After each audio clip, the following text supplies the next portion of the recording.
Olá, queridos. Aqui é o professor Marco Aurélio e a gente vai conversar um pouco sobre estequiometria 2. Então, o Fera GM aí se prepara com um assunto extremamente relevante, que é estequiometria 2. Então, vamos começar aqui com o slide que eu fiz da ficha de vocês. Então, diretamente da ficha, a gente tira aqui os melhores momentos. Então, quando a gente fala de estequiometria 2, a gente vai ter que conversar um pouco sobre, primeiro, impureza, né? As impurezas nas reações são substâncias misturadas aos reagentes que não reagem. Então, a gente faz uma regra de três no início, para tirar a parte que não reage. Já rendimento, há casos em que os reagentes estão totalmente convertidos nos produtos, ou seja, a reação possui rendimento de 100%. Caso contrário, a gente vai ter que fazer uma regra de 3 no fim, uma vez que ele fala que o rendimento foi de 20%, 30%, 50%, 80%. Então, a regra de 3 no fim. Bom, os reagentes em excesso, tem uma técnicazinha para a gente descobrir quem está em excesso e quem é o limitante, né? O limitante é o que vai prosseguir com a reação, é o que está na proporção certa. Então, quando misturamos dois reagentes que não estão em proporções estequiométricas, um deles será consumido totalmente, sendo denominado reagente. Se o problema apresentar quantidades de dois ou mais reagentes, porém, somente a quantidade de um dos produtos for pedida, é preciso escolher qual dos reagentes deve ser usado. Então, como eu disse para vocês, vai ter uma técnicazinha que a gente vai descobrir quem está em excesso e quem é o limitante. Lembrando que a gente continua a reação sempre com limitante. Reações consecutivas, normalmente a gente vai ter que fazer um somatório, né? Um somatório porque ele dá o dado de uma reação e pede da segunda reação. Então, quando o produto de uma reação é o reagente da outra reação, a gente chama de reações consecutivas. Então, são reações em que um ou mais produtos de uma reação ou são reagentes da reação subsequente. Antes de proceder com os passos da regra geral, é necessário fazer o somatório dessas equações. Bom, então, logo para a gente começar, nós temos aí a primeira questão e a gente vai fazer essas questões por etapas e vocês vão me acompanhando pelo mouse, tá certo? Sempre observando o mouse. Então, a fabricação de determinadas moedas exige o uso de níquel com elevada pureza para obtê-lo. Pode-se utilizar o processo de Mond, desenvolveu por Ludwig Mond em 1899, consiste inicialmente no aquecimento do óxido de níquel, produzindo níquel metálico, que deve ser purificado. Numa segunda etapa, o níquel impuro é colocado em uma atmosfera de monóxido de carbono, CO, a uma temperatura de 50 graus Celsius e pressão de uma atmosfera, formando um composto volátil e altamente inflamável chamado tetracarbonil níquel, de acordo com a equação química. Então, dando a equação química, é fácil a gente fazer a leitura. Então, a gente observa aqui que ele diz que o níquel sólido impuro reage com 4 monóxidos de carbono gasoso, formando o composto que ele fala que é extremamente inflamável, que é o tetracarbonil níquel gasoso. As impurezas permanecem no estado sólido e o níquel pode ser recuperado posteriormente pela decomposição desse gás, que ocorre a 240 graus Celsius. Uma fábrica produz 314 quilos de moedas de níquel puro por semana a partir de 400 quilos de níquel impuro. Então, você tem uma diferença aqui do 400 quilos para o 314 quilos, aí uma diferença de 86 quilos. Qual é a massa aproximada de monóxido de carbono usada semanalmente por essa fábrica? Então, fica claro que ele deu a massa do níquel e pediu do monóxido de carbono. Esse tetracarbonil níquel a gente vai deixar para lá, certo? A gente não vai fazer a conta com ele, porque não perguntaram nada sobre ele, então deixa ele para lá. Bom, então a resolução ela vai estar aqui. Aqui já apareceu a resposta, mas vai aparecer aqui a resolução. O níquel, ele pesa 59, o carbono pesa 12, o oxigênio pesa 16. Então, quanto é a massa, é interessante que, a priori, a gente sempre observe a equação, faça a leitura da equação.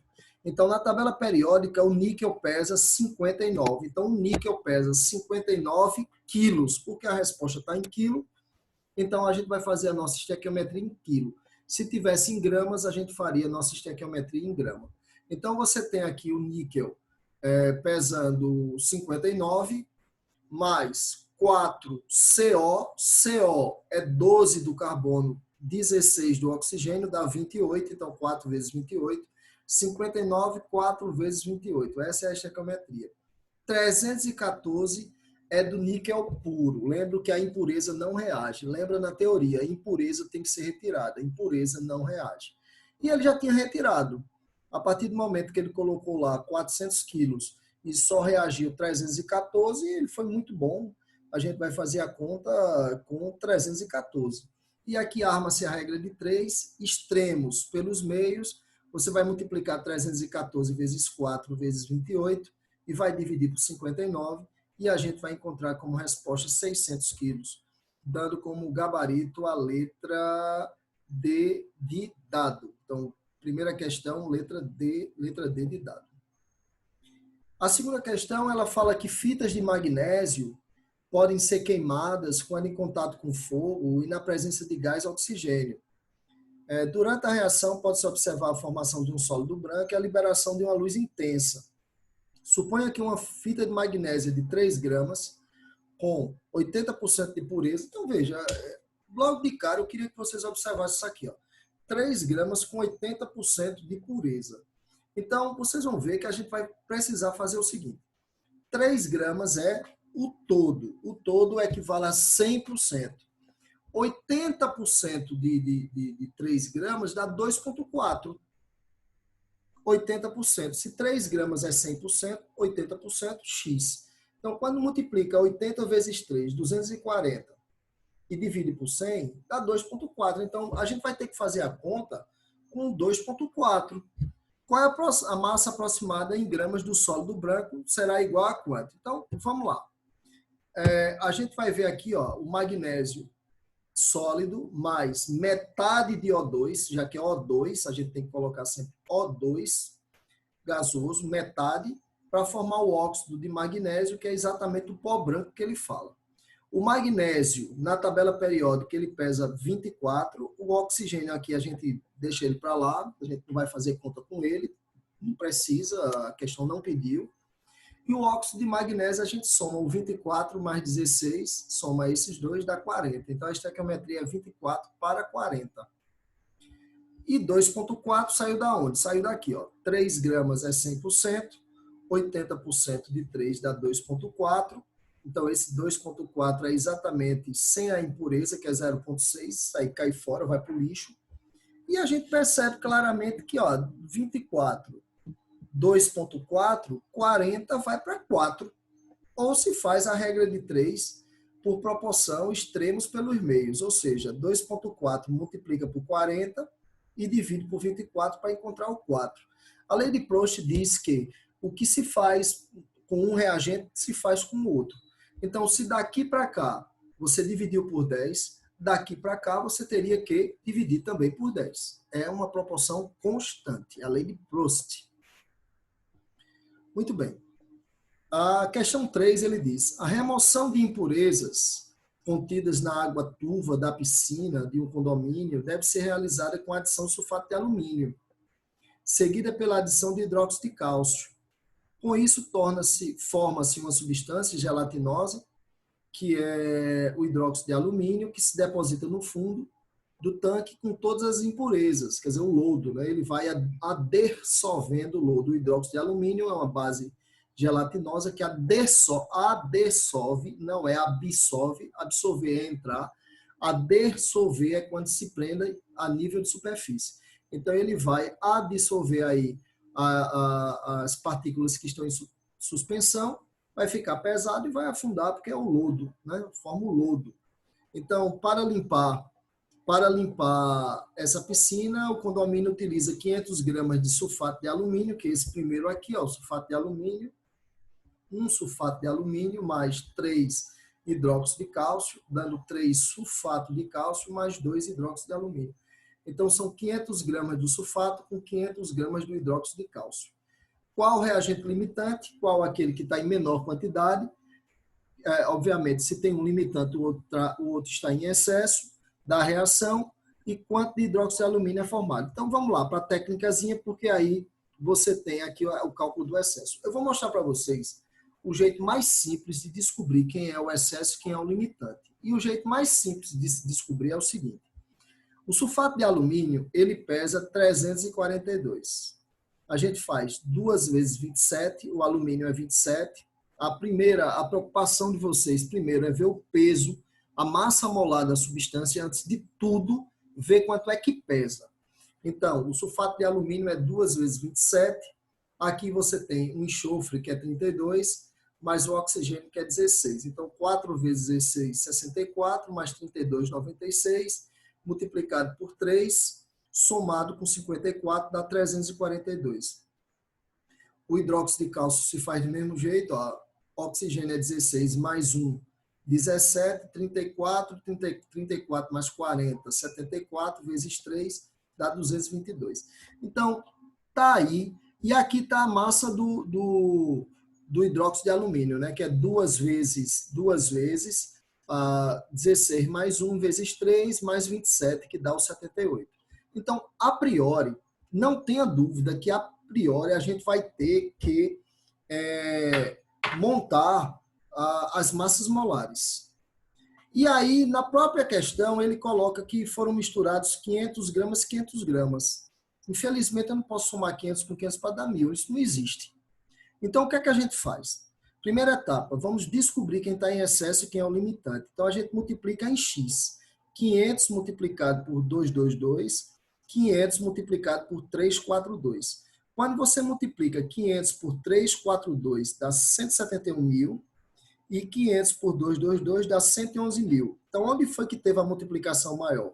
500 vezes 342. Então, esse 500 multiplicado por esse 342 foi onde houve a multiplicação maior. Então, este de baixo não é o de cima.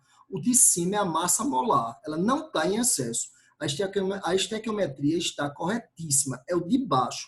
É o que ele deu no enunciado. 500 com 500. Um desses dois vai cair fora, e a gente já descobriu. Então, multiplicando 500 por 342, é uma multiplicação maior que 500 por 222. Então, esse 500 aqui, ó, ele sai, ele desaparece.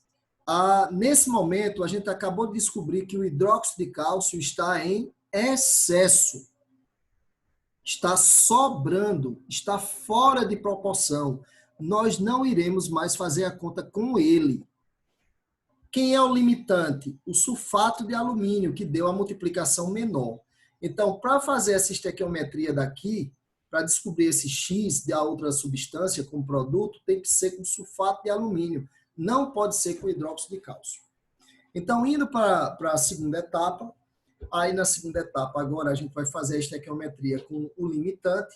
342 é a massa molar do sulfato de alumínio, e 78 é a massa molar do hidróxido de alumínio vezes 2, né? Porque a proporção dele é vezes 2.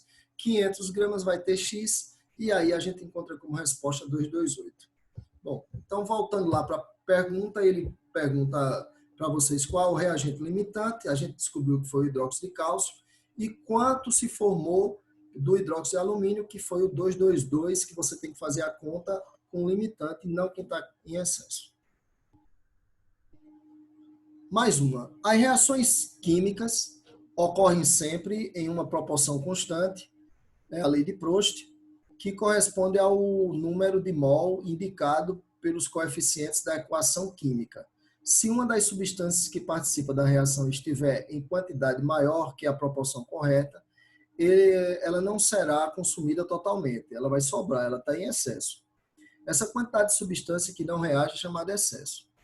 O reagente que é consumido totalmente, por esse motivo, determina determina o fim da reação, que é o reagente limitante. Então, o analista precisava neutralizar uma certa quantidade de ácido sulfúrico, H2SO4, de seu laboratório, e tinha o hidróxido de sódio, NaOH, a soda cáustica, à disposição para essa neutralização. Ele realizou a mistura de 245 gramas de ácido sulfúrico com 100 gramas de hidróxido de sódio. Então, você percebe claramente quando é excesso limitante, quando ele te dá duas massas. Normalmente é assim. Duas massas dos reagentes, duas massas de quem fica do lado esquerdo da seta, é caso clássico de reagente limitante em excesso. Então, ele diz 100 gramas de hidróxido de sódio e verificou que a massa de um dos reagentes não foi completamente consumido nessa reação. Sabendo que o reagente limitante foi completamente consumido, qual a massa do reagente que sobrou? A massa do reagente que sobrou como excesso após a reação. Então, ele quer que você descubra a massa que sobra. Então, vamos lá. Então, em primeiro lugar, a gente vai montar a equação. É sempre importante que a equação seja montada. E aí, o que é que vai acontecer? Então, quando a gente monta essa equação, aqui está o H2SO4, ele tem 2 hidrogênios. Aqui você tem 2 hidroxilas, porque são 2 hidrogênios para 2 hidroxilas, é a reação de um ácido com uma base, dando sal e água. Então, o ácido sulfúrico reagindo com a soda cáustica, formando sulfato de sódio e 2 águas aqui, porque aqui você tem 2 hidrogênios com mais 2 hidrogênios, são 4, e aqui 4 hidrogênios. No balanceamento, o que se mantém, a conservação, o que se mantém constante é o número de átomos. O número de átomos antes é igual ao número de átomos depois. Na natureza nada se perde, nada se cria, tudo se transforma, aí a lei de Lavoisier. A primeira etapa, como eu tinha dito para vocês, é, sem dúvida nenhuma, descobrir as massas molares. Então, o ácido sulfúrico, ele pesa quanto? Aqui nós temos H2SO4, são 2 hidrogênios, 1 enxofre e 4 oxigênio. A letra H, ela pesa 1, tabela periódica. O enxofre pesa 32, tabela periódica, e cada oxigênio pesa 16. Fazendo o somatório dá 98. Então, 98 gramas é a massa molar do ácido sulfúrico. Já a soda cáustica, ela pesa 23 aqui do sódio, 16 do oxigênio e 1 do hidrogênio, somando dá 40. E a gente vai ter que obedecer esse 2 vezes a soda cáustica, né? Porque na estequiometria a proporção é de 1 para 2. Então, 98 para 2 vezes 40. Observe que ele colocou 245 gramas de ácido sulfúrico misturados com 100 gramas de soda cáustica. E aí a gente vai para a nossa segunda etapa, que é exatamente isso aqui, ó, a descoberta do reagente que está em excesso e do limitante. Então, o jeito mais simples, a gente fez uma questão já anterior e agora a gente faz mais uma. O jeito mais simples de se descobrir é realmente multiplicando em x. Então, 245 multiplicado por 80 dá 19.600, enquanto que 100 multiplicado por 98 dá 9.800. Então, a multiplicação maior foi essa, ó, 245 vezes 80. Então, significa dizer que o 245 está em excesso. Quem está em excesso e o limitante é quem está embaixo. É o dado, não é o 98 e o 80, não. 98 e 80 são as massas molares. As proporções estão corretíssimas. O valor de baixo, 245 e 100, está errado. Simples assim. Então, esse ácido sulfúrico, ele está em excesso, enquanto que o hidróxido de sódio é o limitante. Nesse momento, saiba que eu vou ter que fazer uma regra de 3 para descobrir aqui quanto é que reage e logo em seguida fazer a subtração do 245 menos o que realmente reagiu para dar a resposta, que é a nossa terceira etapa. Então, já desprezando esse x aqui, esse x já não existe mais, né? O que está em excesso você apaga da sua cabeça, apaga do papel, pega a borracha, apague, e aí você vai multiplicar esse valor aqui, o 100 vezes 98, dividir por 80, fazer uma regra de 3, extremos pelos meios, e você vai encontrar 122,5. Então, 122,5 é a massa que realmente reage do ácido sulfúrico. Bom, então quanto era a massa que foi colocada lá? 245. Menos a que foi consumida, a que reagiu, a que desapareceu. Ela foi consumida para formar os produtos. E aí sobra quanto? 122,5. Então, está aí a resposta da questão, uma questão muito interessante, dando como alternativa a letra D de dado. Tenho mais outra questão aqui. Ele fala que o cimaldeído é um dos principais compostos que dão o sabor e o aroma de canela. Quando exposto ao ar, oxida, né? Oxida é reação com oxigênio. Você nota que isso aqui é um aldeído, ó, C-OH e metade de O2. A oxidação vai formar aqui, ó, o ácido, né? Então, um oxigênio entrou aqui nessa aldoxilazinha para formar a carboxila. Então, ele disse que uma amostra de 19,8 gramas desse composto puro foi exposta ao ar por 74 dias e depois pesada novamente, sendo que a massa final aumentou 1,2. Subtende-se que esse 1,2 aqui termina sendo a quantidade de oxigênio, né, que está reagindo. Qual a porcentagem desse composto que foi oxidado, foi verdadeiramente oxidado? Foi de quanto? Então, ele dá que essa massa, isso aqui pesa, isso aqui tudo, pesa 132 e que o oxigênio pesa 32, lembrando que você tem metade de O2, então vai ser aqui 16. Considere que não houve perdas de cimaldeído ou do produto da oxidação por evaporação. Então, observando aqui a nossa conta, o produto a gente despreza, uma vez que ninguém falou nada no enunciado, então não vai precisar reagir. 132 gramas é a massa molar desse composto, sempre começa pela massa molar, lembrando que cada vértice, cada nó tem carbono, que o carbono ele faz 4 ligações e que aqui tem um hidrogênio, aqui tem outro hidrogênio, aqui não tem, aqui tem um hidrogênio, hidrogênio, hidrogênio, hidrogênio, hidrogênio. Então, a gente somando tudo deu 132. Metade de 32, porque a gente tem que respeitar aqui o meio O2, então cada O é 16, 2O 32, metade vai dar o 16 aqui, e 1,2 foi exatamente aquela massa que ele disse que aumentou. A gente tinha a entender que aumentou 1,2, então foi a massa do oxigênio, que foi incorporada para que o aldeído se transformasse no ácido. Então, quando a gente faz agora extremos pelos meios, a gente descobre que deu 9,9, e agora faz a porcentagem, 19,8 é o todo, e aí, como a gente já tinha comentado, o todo é sempre 100%, e 9,9 vai ser 50%. Então, a nossa resposta fica sendo letra C de casa. Bom, na reação de neutralização representada pela equação não balanceada, é bem interessante a gente sempre observar que esse balanceamento, quase sempre ele diz assim, a equação não está balanceada, mas o jeito que a gente faz o balanceamento é um jeito muito simples, é o jeito por tentativa. Então, por exemplo, aqui vocês estão notando que tem 3 cálcios, né? Tem 3 cálcios e 3 cálcios, então eu vou ter que botar 3 aqui na frente para ficar 3 cálcios. Aqui você está notando que tem 2 fosfatos, aqui só tem um, né? PO4, aqui tem 2 PO4, então bota 2 aqui na frente.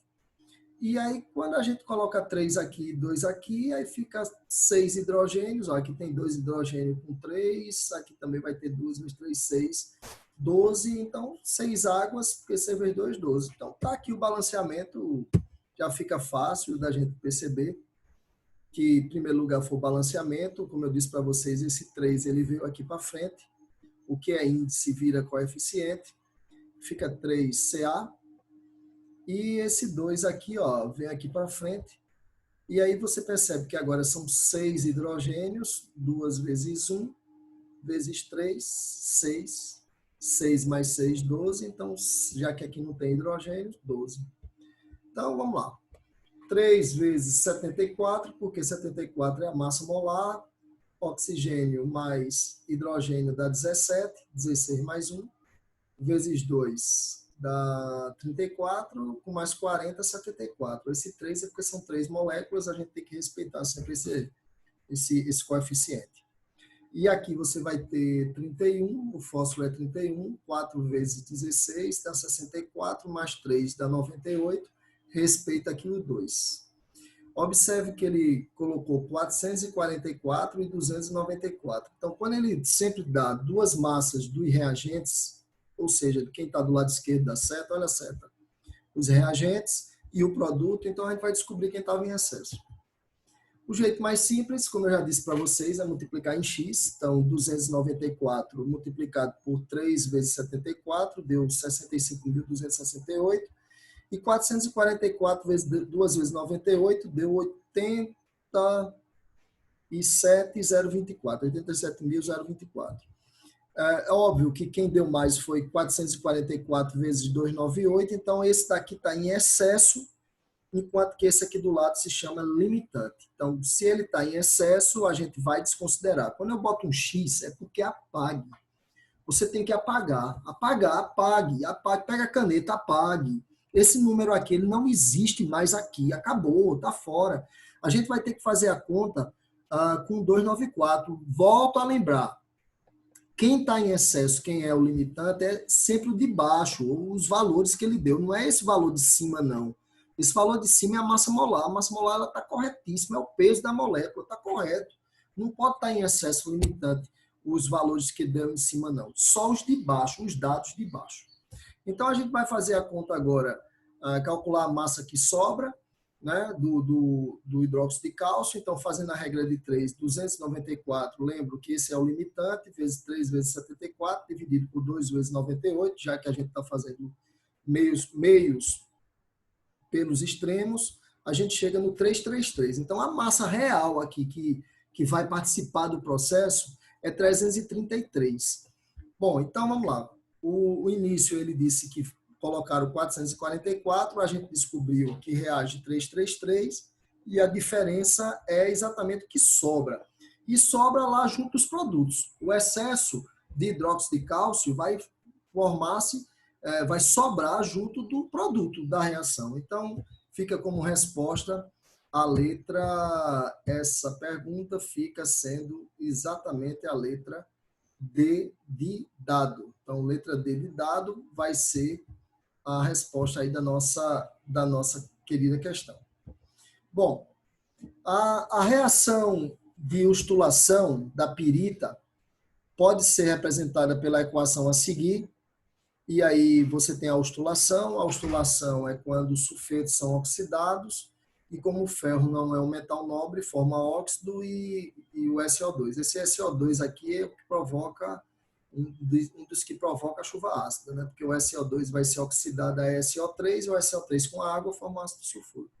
Então, considerando que o processo de ustulação ocorre na CMTP, nas condições normais de temperatura e pressão, é correto afirmar que o volume do SO2 produzido na reação de 600 gramas de pirita, que apresenta 50% de pureza, então ele faz uma mistureba aí, ele bota CMTP, ele fala 50% de 600, que vai dar 300 logo de cara, né? Porque as impurezas não reagem. Então, se isso aqui é a massa do todo, você vai tirar 50% desse valor, que é 600, 100%, 50x, que vai dar 300.